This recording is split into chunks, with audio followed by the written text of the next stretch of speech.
আসসালামু আলাইকুম দেশবাসী। আমি গুন্ডা ওয়ান পিস দুলাল। আমি আমার কেরানীগঞ্জ থেকে বলছি। বিগত 2024 সালের 5ই আগস্ট আপনারা সারা দেশের জনগণ যে আশা আকাঙ্ক্ষা নিয়ে এই সমন্বয়কদের নেতৃত্বে বসিয়ে আন্দোলন করেছিলেন, তার এক আনাও পূরণ হয় নাই।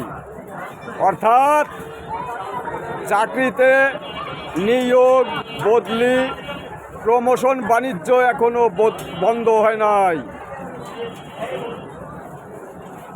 এখনও এদেশে ন্যায় বিচার প্রতিষ্ঠিত হয় নাই। এখনও এদেশে নির্বাচনের পরিবেশ সৃষ্টি করতে পারে নাই। কোনো ওয়াদা পূরণ না করেই এই সংস্কারেরা এই বিএনপি আর জামাত নামক রাগব্বলদের কাছে, মানে রাক্ষসদের কাছে মাথা নিচু করেছে। অর্থাৎ এই শালারাও, মানে এই সমন্বয়করা, এই শালারাও দুর্নীতিতে আকুণ্ঠ ভরে আছে, বুঝলেন?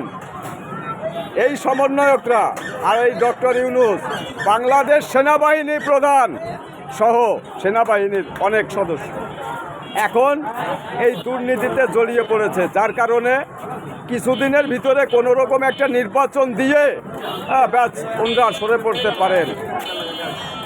বুঝলেন ভাই বোনেরা?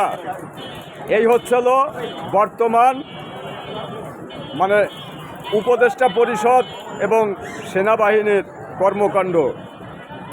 এটা রুখতে হলে আপনাদের সমস্বরে চিৎকার করতে হবে, দরকার হলে জায়গায় বসেই আলোচনা করুন। যে না, এখনো নির্বাচনের পরিবেশ তৈরি হয় নাই। জয় বাংলা, জয় বঙ্গবন্ধু, সবাইকে সালাম। এই আমার কেরানীগঞ্জ, এই যে দেখুন, ভালো করে একটু দেখুন। দেখুন,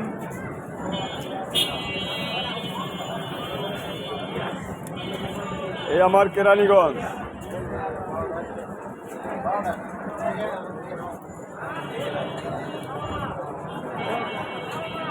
It is my headquarter, তৈলঘাট, Keraniganj.